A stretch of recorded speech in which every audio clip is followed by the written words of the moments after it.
Local 2015 is proud to join the California Endowment and others tonight, primarily because we believe, and our members wholeheartedly believe, that racial justice is inextricably tied to economic justice. And we cannot solve one without solving the other. And as an organization that has declared itself to be anti-racist, to focus on dismantling structural anti-Black racism, this is the story of how we got here.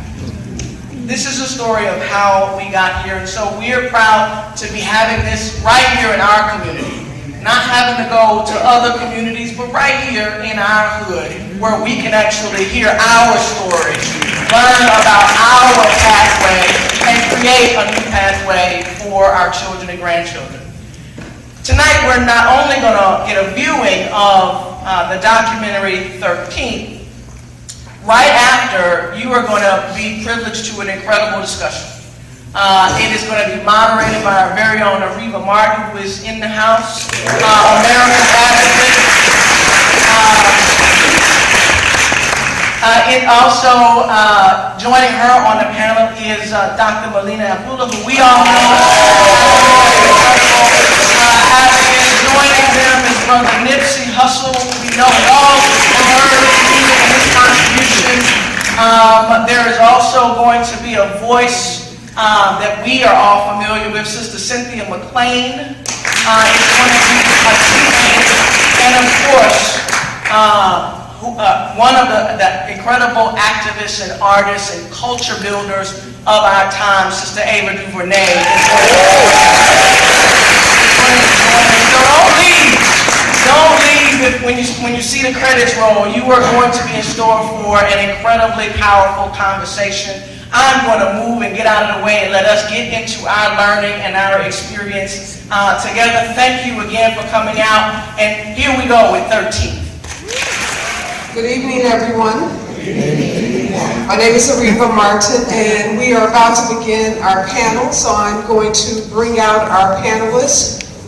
First is Dr. Melina Abdullah. She is the founder and chair of Pan-African Studies at Cal State Los Angeles, and original and founding member of Black Lives Matter. Next is Nipsey Hussle. He is a musician, a philanthropist, a community activist. Next is Cynthia McClain-Hill. She is an attorney and recently appointed to the Los Angeles Police Commission by Mayor Eric Garcetti. And last but not least is Academy Award nominated director and the creator of 13.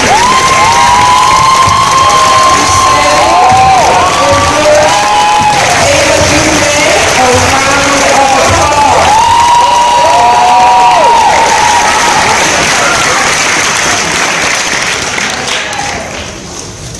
All right, let's get started. We have 45 minutes and we want to use them very wisely. So Ava, first, congratulations. That's my mom right there. Oh, hi, Mom.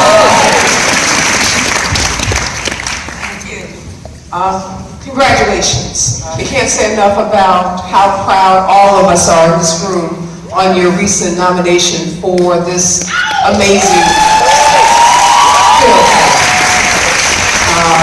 We know you've been here before with Selma, so I want to ask you, what for you was different, if anything, about 13 and the way people have been responding to this film versus how they responded to Selma, which was so critically acclaimed as well? Well, thank you all for being here. We really appreciate you coming out. It's a Saturday night in Los Angeles. You could be anywhere. You could be at a club. You could be at the racetrack. They could. See, right? I mean, but you're here and we're grateful, so thank you for that. Yeah, I don't know if the response has been different. I think it's something different about a documentary. That it's maybe more of a slow burn. A film comes out, it's a theatrical release, it's a narrative film.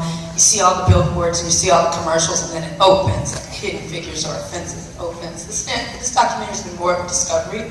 I think because it's on Netflix, people have just been watching it, tell a friend, this is dope, watch it, and it's just kind of been hand to hand passed around, which is really nice because there's nothing better than someone you know and trust saying, watch it. There's no commercial, there's no night show appearance, there's no billboard. That's the same as someone you trust saying, watch this. So I think we've got the benefit of that, which is really, really nice.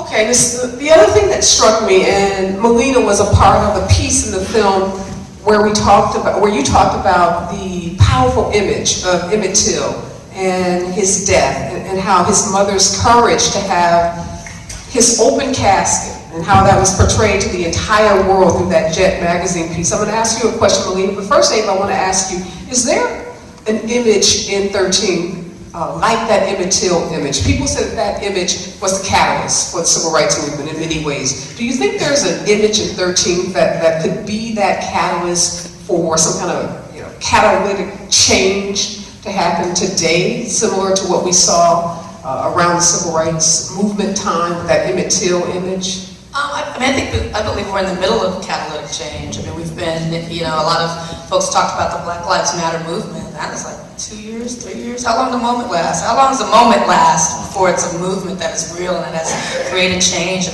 Melina has been so instrumental in that movement, making sure that it wasn't just a moment. And so, you look at, the thing that comes to my mind is I think Trayvon was our Emmett.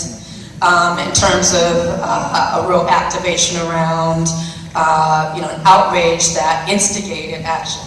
And then from there, unfortunately, we had a steady diet of horror and terror and trauma that continued to, push us to a place where it wasn't enough just to rage against it. We organized against it, and people protested and resisted and expressed dissent in different ways. And now we have a president, can't even really say that, who is, I don't think, doing anything really new, and I think that's why it's so important to know our history. He's just being louder about it and talking about it on Twitter, right?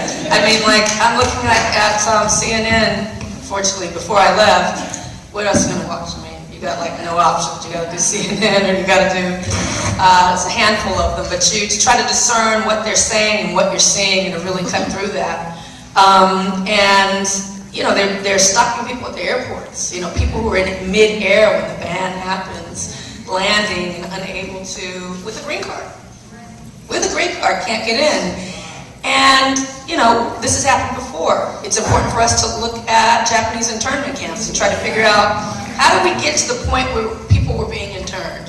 What was the start of that? And the start of it was very similar to what happened yesterday, the ban and extreme vetting. You look at something like, this week we celebrated Angela Davis's birthday. You look at her case in this. And we're not far off from private citizens being persecuted on a public level for what they believe and expressing dissent to their government. He's already doing it with tweets, from the Khan family, right? That Muslim family, beautiful Muslim family, to Meryl Streep. It doesn't matter. If you disagree, you get the tweet. It's a toxic thing, and it starts to affect that person's life. And I don't think we're far off from a personal persecution happening. The way that we defend against it is to look at the blueprint, not necessarily this, but history. If you know the history, the ancestors and our predecessors have given us the answers. You just got to look back and pick out the weapons out of history and create an arsenal of knowledge. And so we put us up on history in that film, really tying, Trayvon Martin and, Mike Brown and these incidences to Emmett Till. That's why it's such a powerful piece, the connections of history. Yeah, I wanted to ask you, Melina, what was it like for you to be a part of this film, given how involved you've been on the front lines of Black Lives Matter? What did it mean to talk about these issues and know that millions of people are going to get to see this film? Right. Well, It meant a great deal because I'd actually gotten to know Ava a little bit before the film, and when we talk about, you know, the history of our Black liberation movement, which began, as Angela says, from the moment that we were stolen from the shores of Africa, we resisted, right? So we can think about Black mamas jumping off the sides of slave ships rather than submit to slavery. We can think about films like Birth of a Nation, The Other Birth of a Nation, and Nat Turner, who now people are becoming familiar with, never submitting to enslavement, never submitting to our oppression. And part of that liberation struggle has been the Black arts movement. And W.E.B. Du Bois says, all art is propaganda. And so we need our artists to recognize their roles. And I think the person that we have in Ava DuVernay and being willing to use her art to be a voice for our liberation is just so, so important and so powerful. And so I was happy to be we were in this warehouse. I was happy to be in this warehouse just to be with you. I didn't know that the film was going to be this film, right? I was like, oh, I get to go hang out with Ava. I think 9 o'clock in the morning, I had to scramble and find childcare.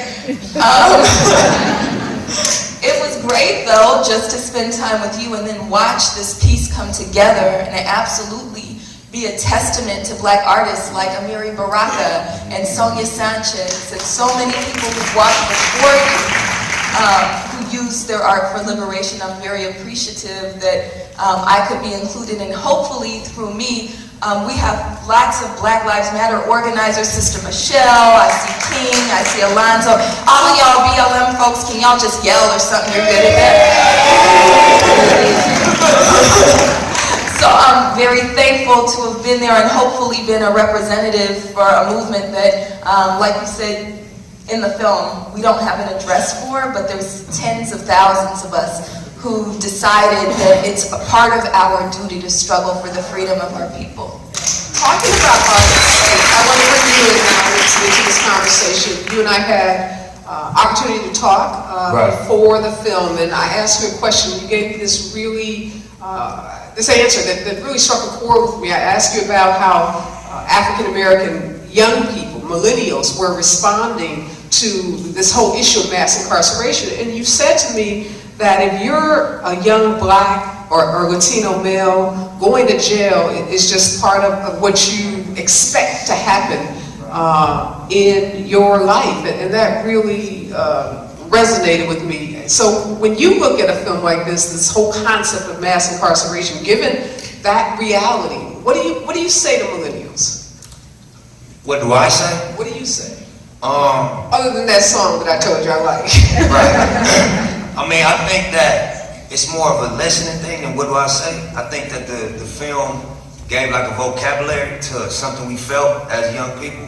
It gave, you know, an in-depth background on something we felt and understand viscerally. We ain't naturally have the historical or like the factual breakdown of it, but we felt this has got to be set up. This can't just all be a coincidence. This got to be by somebody's design.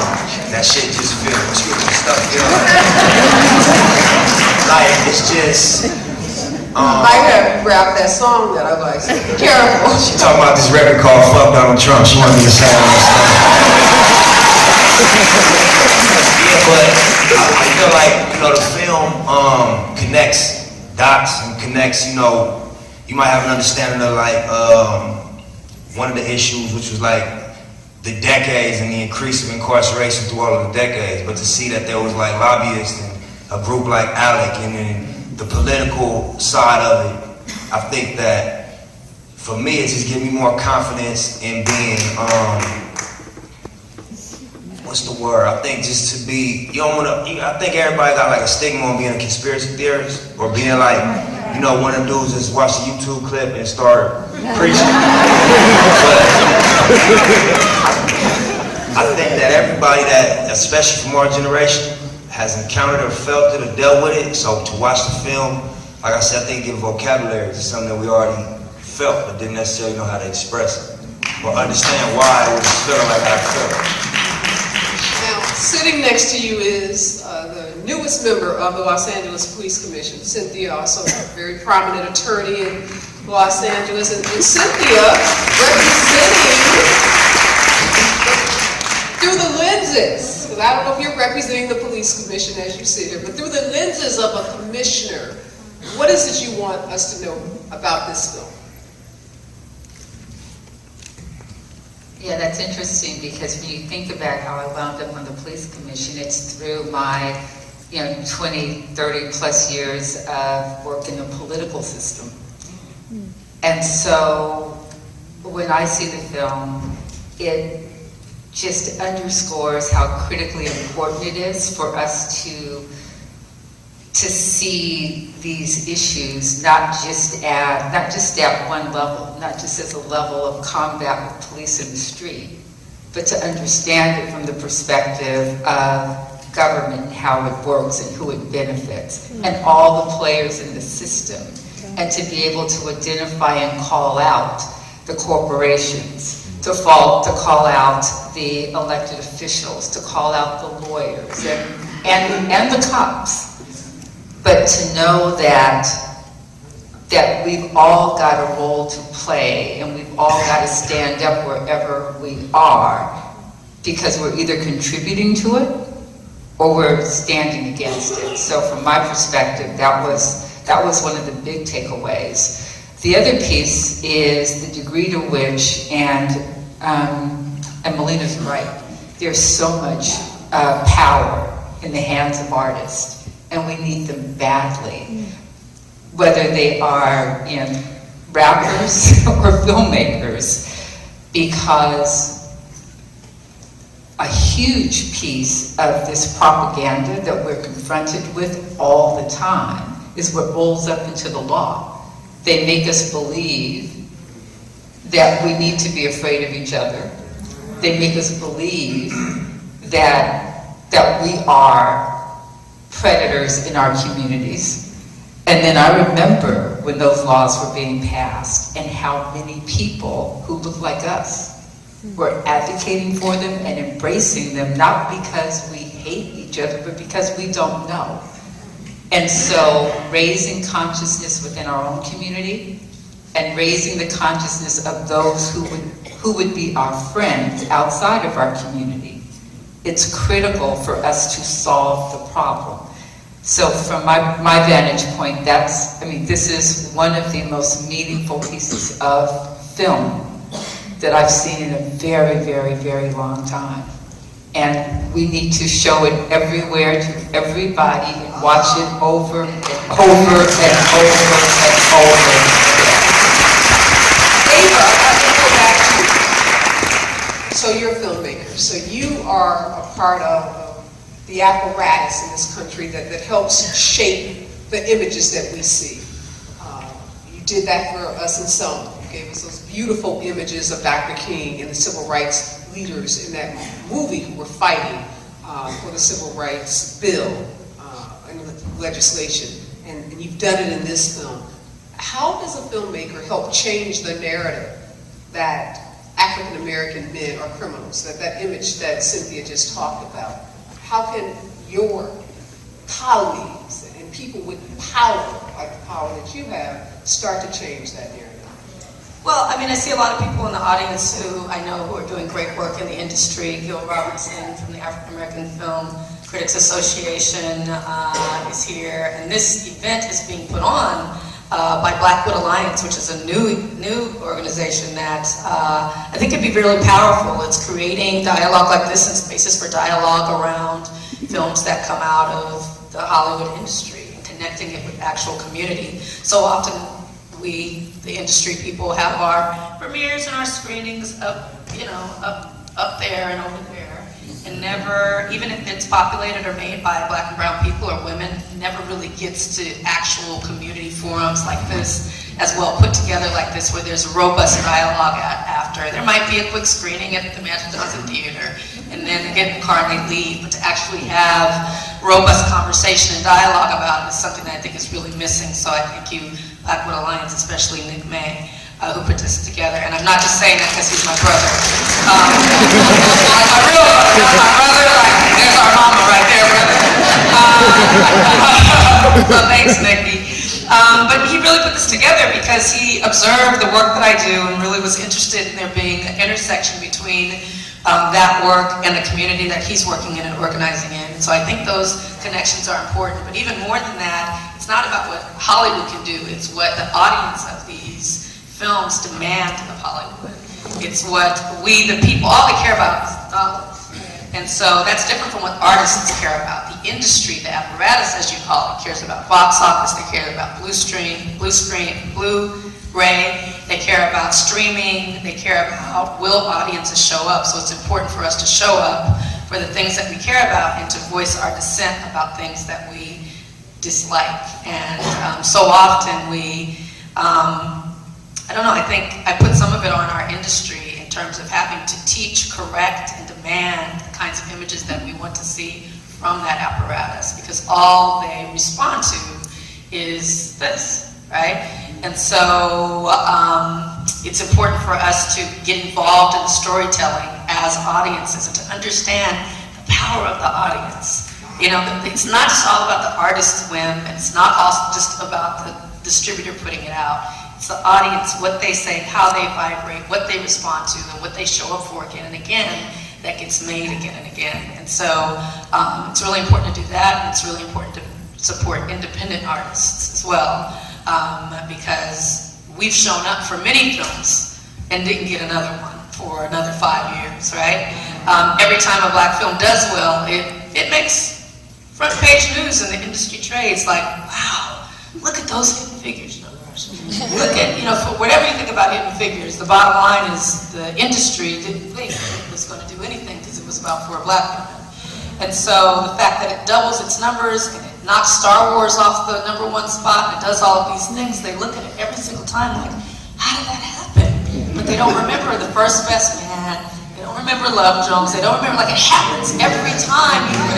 You know, it just happens. They never learn. And so it's up to us to continue to show up and continue to make our voices heard. So one of the other thing I'll say is the thing that's really interesting now is the traditional walls are collapsing in terms of what we as an audience have access to. You know, back in the day, Nipsey would have had to go to a traditional record company, hope that they gave him a deal, would be constrained by whenever they wanted him to put out something. He would have to be on a certain schedule. He'd have to wait for actual records to be pressed and sent to the record stores that would allow. Now the brother, you're gonna go home tonight and make a song. We're gonna be out tomorrow. You got all of us, right? There was a lady here, was a brother up there, and they'll be out tomorrow. The same with filmmakers. You know, this film is playing and available in 190 countries around the world. With one click of a button on Netflix. So the traditional wall of collapse, and it makes it easier for us to bridge the gap with our stories. Ava, as you know, when the film came out, we were pre-presidential election, right? We're in the midst of it. And some folk in our community had some issues about the film. I remember reading some flack about why is this film coming out now? I didn't hear that. There was talk. What was it? The Hillary, super predator. Remember that? So you didn't hear any of this. You did, Cynthia, Melina, Nipsey, anyone? What criticism that we talked about Hillary's? Was it going to suppress the African American vote? Was it going to negatively impact the vote because you're now reminding people of the super predator comment and Hillary's involvement with the 1994 crime movie? Can I say something? Oh, absolutely. I think that art doesn't have a political agenda. So I don't think that in the process of creating art or telling truth that the political calendar is on your palette. I think you're thinking about your subject and you're thinking about executing whatever the intention of your art is. I don't think that the election, and I could be wrong, I'm an artist also, and I just understand the process. I don't think we weigh into the political ramification of telling the truth, you know? Moreover, African Americans understood in the last election what the threat was and showed up and did what they needed to do. It wasn't on African Americans When you look at all. when you look at if the film did have any effect, I mean, African Americans, particularly black women, over-indexed. I mean, we were the only ones who voted for Hillary, even though she wasn't voting for us. 54% of white women, period. 54% of white women, period. One more time. 54%. That's over half of white women voted for Donald Trump. I say to my friends, I have one of my gorgeous, beautiful friends, Julie Pierce, sitting right here, who worked with me on the 13th. She did all that music for the 13th and sound edited that music. I say to her, well, what happened to you folks? Where was the white women? You know what I mean? And I think What she said? she was like, I voted the right way.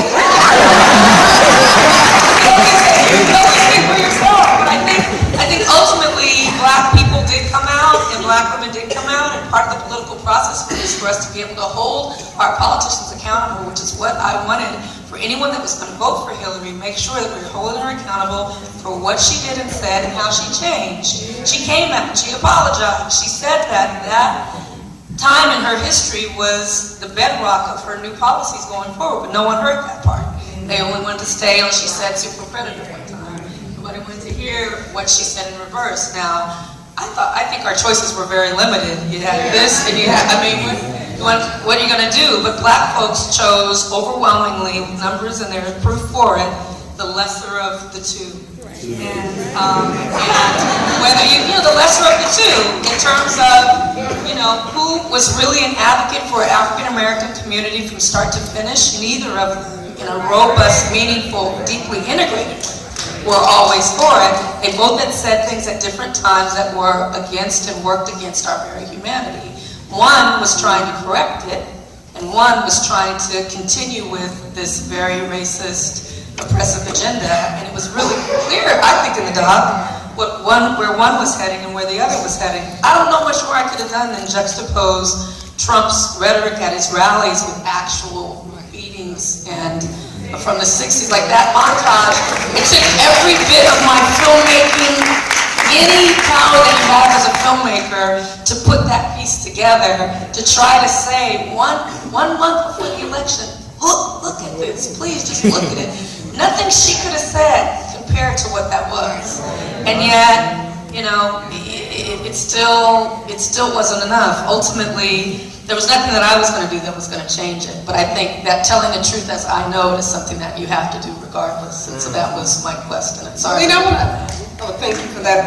Looking They were through talking about LBJ too and Selma. They like to get mad, so it's okay. I'm looking through some of these questions. I want to ask you something, Melina, because this has come up in about 4 of these questions, and you may know the answer to this. Like, what's the status of ALEC, and what can you tell us about the status of, you know, this mass incarceration and this privatization of prisons?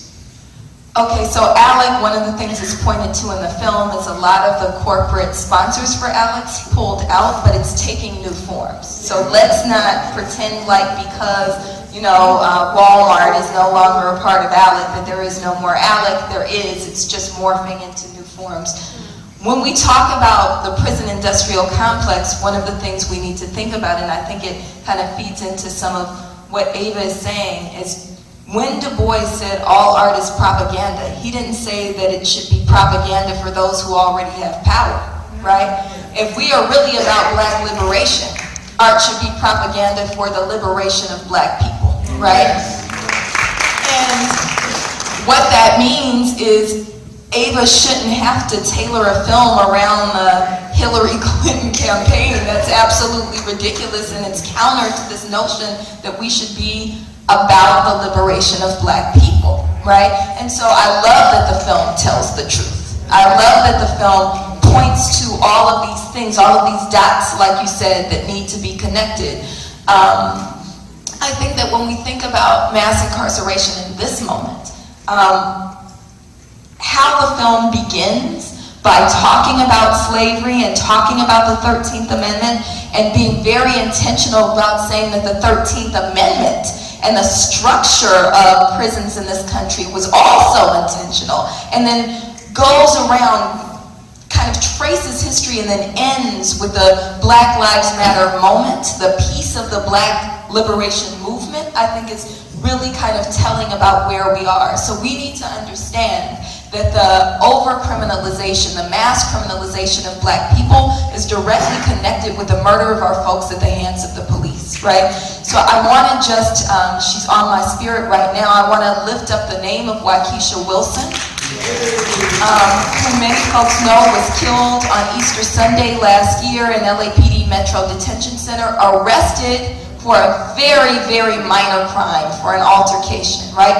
Winds up dead in this jail cell, right? So we need to understand that when Trump is talking about a national stop and frisk policy, what he's talking about is not only filling the jails, not only building more prisons, not only funding police at the expense of the things that actually make communities safe, like good jobs, education, mental health resources, arts programs, right? He's not only talking about doing that, but he's also talking about giving increased permission to police to assault and assail our folks in ways that create increased deaths in our community.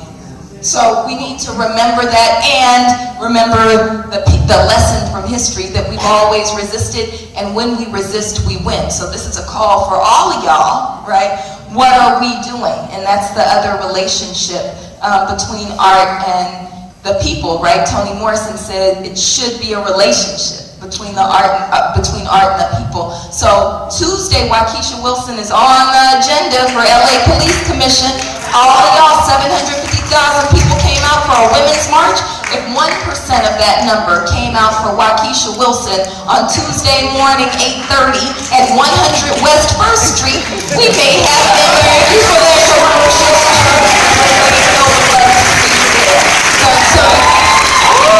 absolutely. Cynthia, you wanted to add something to that? Go right ahead. So, Melina and I have quite a dialogue going on, but I do want to say this, and this really again goes to the politics of it all. We talk about and look at Donald Trump, and absolutely, we have to find every day ways to resist and be very active and proactive about it, but when Melina talks about what's happening on the streets of LA, you don't have to go as far as Donald Trump in order to hold people accountable. And accountability does start at home. It starts with your police commission. It starts with your council office, and it starts with, and it definitely resides in your mayor. It's never pleasant to sit in a seat of responsibility in a room full of people who are not happy and who want to hold you accountable, but I got to tell you, it's important that they be there. And among the things that, for me, since I'm the person on the panel with the gray hair, that I wanted to stop too. It's really beautiful. Thank you. But that I do want to give a shout out to is my own reaction to two things. Trayvon Martin was astonishing, especially for all of us, but for those of us who have sons who look like that, it was astonishing. Black Lives Matters was a revelation for me because it represented young people stepping up and stepping out and stepping out front. And there are a whole lot of us who've been there for a long time and we're not going anywhere. But as a community, learning to welcome, work with, support, not judge, because we're not going to be in alignment every second of the day in terms of how we do what we do. But we can give each other space to move forward. And from my perspective, the most encouraging thing I've seen in a very long time is the way that young people have stepped up and stepped out and are just disrupting, demanding, and moving us all forward. So for the three of you on this platform, I just want to say thank you. for that.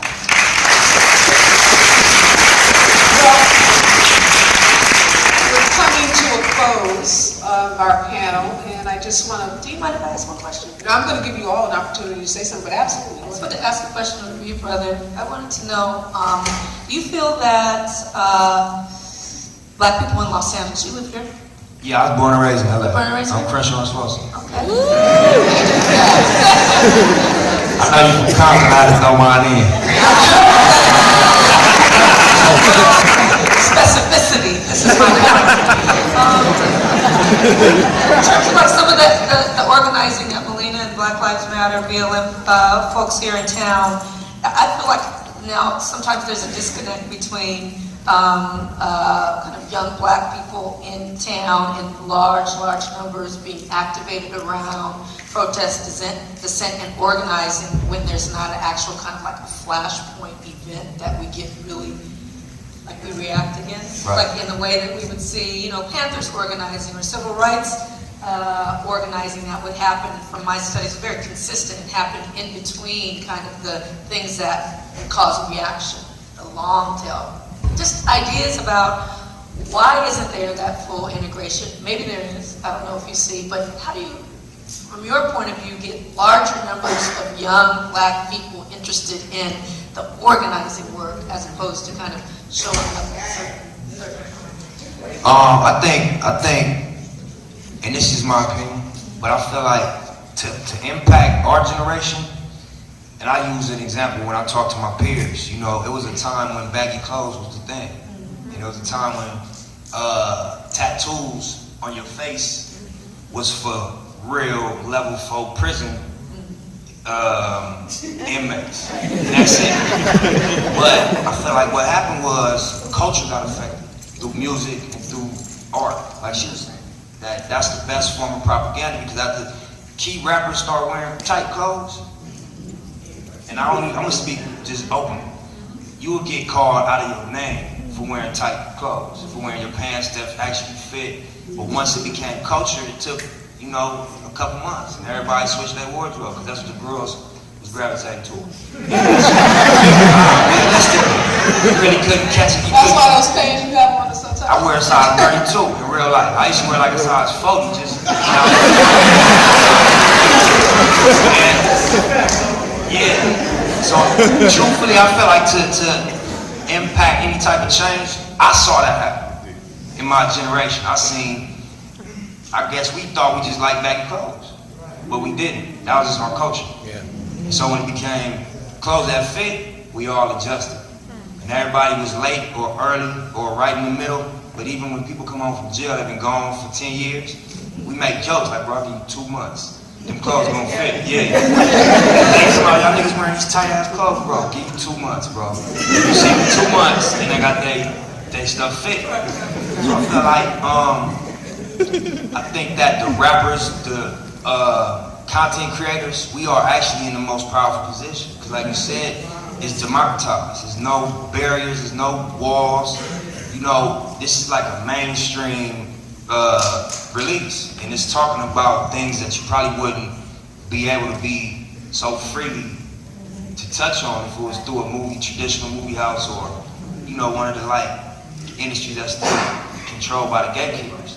So I really feel like content, music, I feel like the artists will impact the young people. So when it become cool to care about your people and to like fight for your people. But you're seeing that with Black Lives Matter, right? You're seeing more and more younger people being involved in that movement. Is that not an accurate statement? Enzo is 18, yeah. He's one of our key organizers in Black Lives Matter, so for sure. We got lots of young folks who are not only in the streets for the flashpoints, but also doing the organizing, building the infrastructure, helping us to be a movement, not a moment. But there's more, and I think this is what Ava's pointing to, there's more that can be done. We definitely have to keep working and keep deepening our relationships. I think one of the things that has to happen is, and maybe this is what you're pointing to, is letting young people know that we have the power to create the kind of change that we need. And when everybody gets involved, then that change happens. When we, get beyond, 20 folks or 50 folks in a room, when it's everybody knows every second Sunday is the Black Lives Matter meeting. Y'all know that now, right? Then it's usually a Youth Justice Coalition. Then that's how we begin to move. And so that's why we appreciate your voice, right? Like, you make it so that people know, don't be scared to stand up, right? If you really are courageous, then you gotta be willing to not just stand up when somebody steps on your shoe, but you gotta stand up against a system that's trying to kill your people. That's courage. Stand up against the system that's killing your people, Melina and Cynthia, I want to ask you a question. They said we have a little more time. You all seem to be playing nicely in the sandbox, Commissioner, Black Lives Matter. If you pick up the newspaper in LA, that's not what we have seen, and we know there's been tension between Black Lives Matter and the police You commissioner. will never pick up a newspaper in Los Angeles and see me utter a word about Black Lives Matter. Well, not That's you never. personally, but we know there's been tension. We know there's been tension between the police commission and Black Lives Matter. And my question is, how do we see more of this working together that we see on this stage? And how do we see more of our leaders working in concert and not being so adversarial?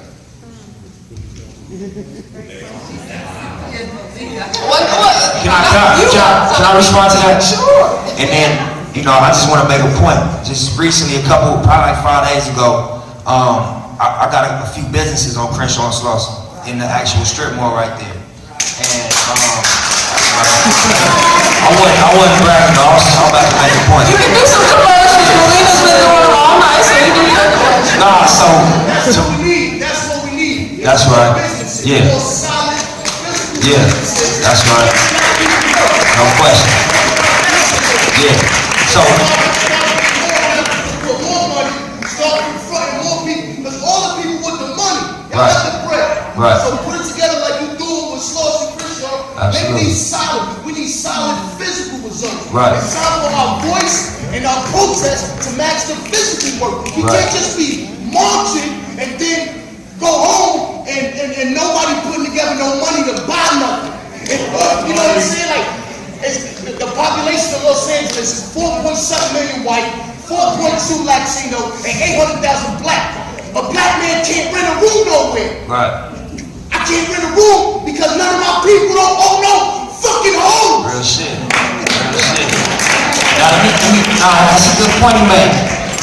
The reason I brought it up, just about, I was in that parking lot, just passing through, and one of my people called me like, bro, they got the police over here, got somebody hemmed up. Chill out. So I kicked it at the gas station for 5 minutes. I thought about it, I'm on probation, I ain't do nothing. And so I drove in. As soon as I drove in the parking lot, the police pulled me over. And they see me, what's up, Nipsey, woo, start talking to me, run my name, I get let them do that procedure. And as they was getting ready to leave, they're like, yeah, bro, I just want to give you a heads up. The city attorney has your store as one of the top 10 gang targets in LA. So I'm like, why is that? And we just started talking. And I'm like, well, let me give you an example, bro. Number one, it's very, very hard to start a business and be successful, especially if you don't come from business owners that have been successful. So we already dealt with that, and we dealt with that without no help from y'all. Number two, everybody that work at the store is from this area, and might, if it wasn't for this store, might be a part of your problem. So number three, they doing a big development. They got a train getting built on Crenshaw. They got all type of stuff getting built. Only time it's a problem is when we doing it. What happened when they built the Shell gas station or Hungry Heroes or any one of these businesses? It's not a gang hangout, but everybody that patronize these places might be considered either gang members, gang affiliated, or from a gang area. The same as with our store. So we had a convo, and I just told the police officer, I'm like, your interest is not opposite to ours. You know what I mean? Like, what your bottom line that you're trying to accomplish in theory, with protect and serve, we got a similar interest as business owners. And dude was just like, well, if the city attorney got to hear you speak, I'm sure their opinion would change. But we don't get to speak. We catch a case and they come shut our shit down, and we dealt with reality. We dealt with bills gotta get paid, overhead still real, but we got our legitimate operations shut down based on tradition or based on how things are perceived to be. But I forgot why I brought the point up. We're talking about working together and right? and Having like a common ground and a common interest. And I feel like, I think now's a different time than 5 years ago, than 10 years ago. I think now, for a lot of reasons, maybe we should retry shit. Things that we failed. Cause I know our generation, we got tired of trying or even watching people try and it not working. So I think that even like culturally, it ain't no Black Panther groups. Black Lives Matter just the closest thing to it.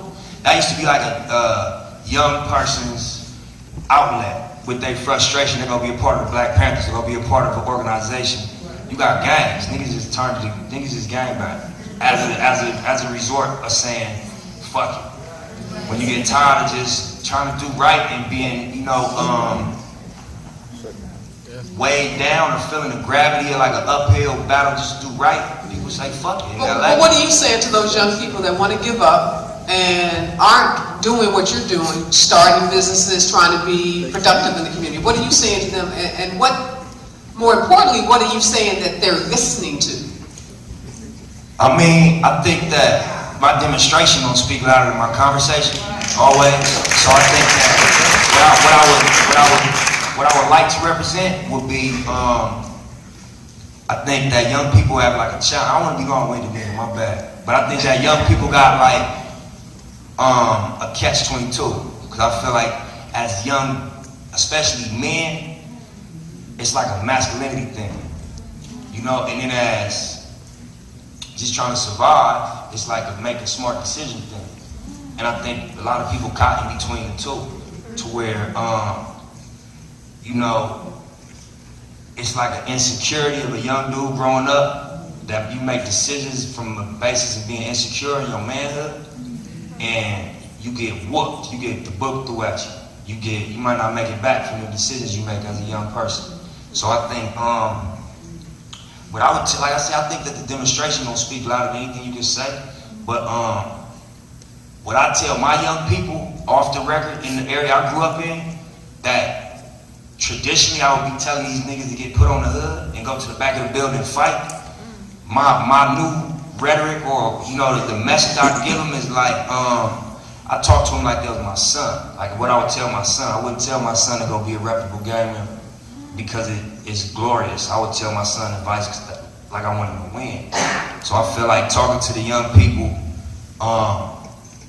like you want them to win, you cannot even repeat the existing rhetoric. You can't, it's not even, it doesn't, you gotta create your own understanding of the time.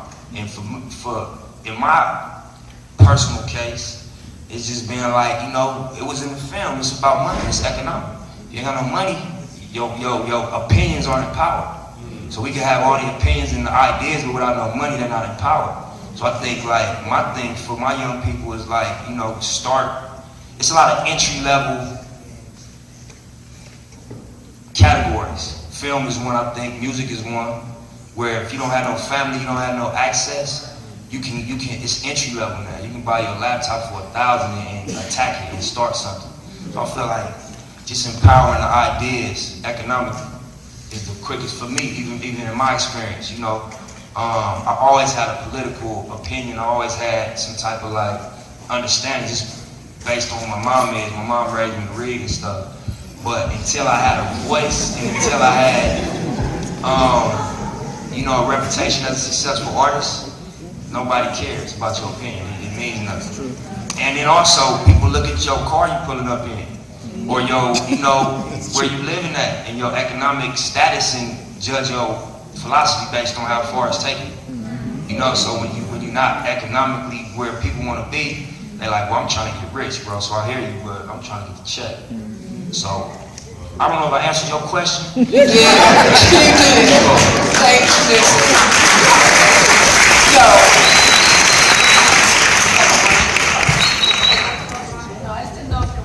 Yeah, I've been sprinkling in the audience questions and some of the things that we've been talking about, and one of the questions that comes up in these cards a lot is the takeaway. Ava, what do you want people to leave here tonight having taken away from this film? Is there one or two? No, really just to be important? thinking about it and to figure out what the message is and what the activation is in this for you. At the end of the film, originally before it was the credits that you saw, Overcome and Song Letter to the Free, which is all images of Black joy and survival in tragic, toxic circumstances that has been, existence of Black people in this country for 150 years, or 450 years. The original ending was every person in the documentary, you did it, every person in the documentary says their name and their title, like why they are, what they say is authentic. So, I'm Melina, doctor, I think I had to say Dr. Melina Abdullah. I'm the head of African American Studies at California State University. It was like a big title she has. And I organized for Black Lives Matter. And I had everyone in the film do that. The book they'd written, the place that they teach, their credentials. And so the whole ending was these people that you just got to know for 100 minutes, telling you who they are and what they've done with the issue.